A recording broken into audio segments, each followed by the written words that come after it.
UFOs, angels, demons, what are they? Jacques Vallée, Aleister Crowley, the GATE programs, Epstein, Jordan Jozak, Jason Giorgiani, Matthew Brown, Arcturus, and like the last 3 episodes of American Alchemy, Skeptics Get Lost. Let's get into it. Key takeaway here: angels or demons, what is it? We don't know, but we can speculate that it has to do with both, and that there might even be some hybrid programs that are happening on both ends. Jacques Vallée. It's always speculated, especially if you read his literature, that there is a parasitic species of NHI or aliens that live within or on this planet. And much of the recent narrative is kind of corroborating this. Whistleblowers who have seen things coming out of the ocean, or people have seen things coming out of mountains and near deep underground military bases. If you watch Jesse Michaels' Occult History of Rocketry, then you saw Jack Parsons, who was the father of modern rocketry, founded Jet Propulsion Laboratories, and was involved with Aleister Crowley. Aleister Crowley is the father of like ritual dark magic. They were working together to try and reincarnate this divine feminine goddess from Babylonia. Jack Parsons' partner in this experiment was none other than L. Ron Hubbard. Okay, L. Ron Hubbard is the father of Scientology. Okay, Scientology claims that there is a race of alien beings that live inside the planet. I used to think that was so crazy. I'm like, oh my God. Shenanigans with Scientology certainly are uncouth, but perhaps he was working with them, and that would make a lot of sense given Scientology's presence in Hollywood. Then you start to think about Epstein and all of the people he was involved with and what he was doing with children. I have some theories about why they need children. I'm not going to go there in this video, but when you look at the recent video made by Jordan Jozak, who works with Skywatchers, he's one of the psionic assets. He talks about going through the GATE program.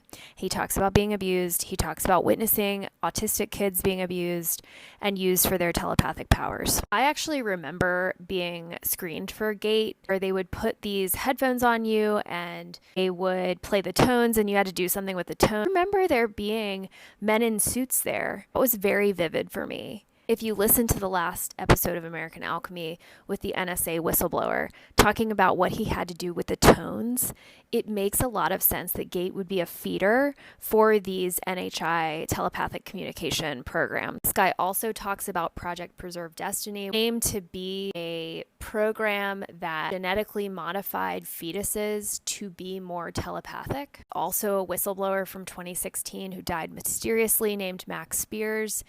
He claimed that there was a hybridization program with the reptilian race. I know this is so crazy, but like, we got to go there. Claimed that there was a hybridization program with reptilians where they would actually incarnate 2 souls at once in order to confuse the soul and keep it in low vibration. Where there is darkness, there is light.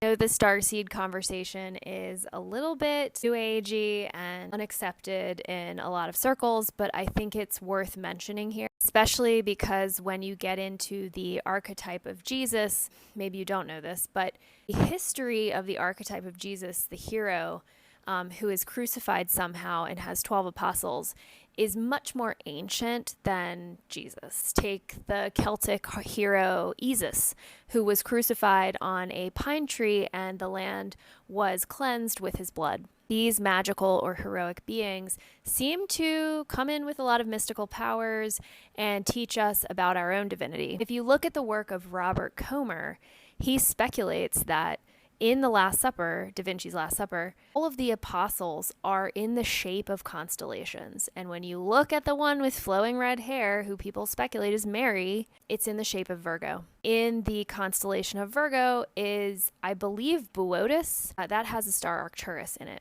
Stay with me. If you watch the Y-Files on Charles Hall, you will know he said, he asked the tall whites where they were from, and they said they didn't want to tell him, and he didn't need to know.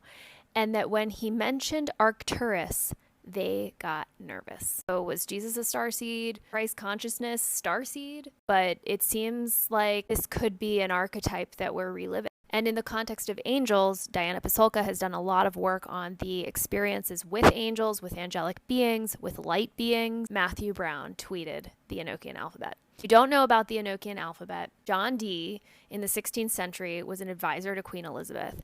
He channeled these with a partner. They would scry, which is like they would look into water and they would scry these symbols, and they ended up getting matrices and downloads about the sort of hierarchy of these angelic beings and what their names were. This video is already way too long. Let me know in comments what you want me to deep dive on.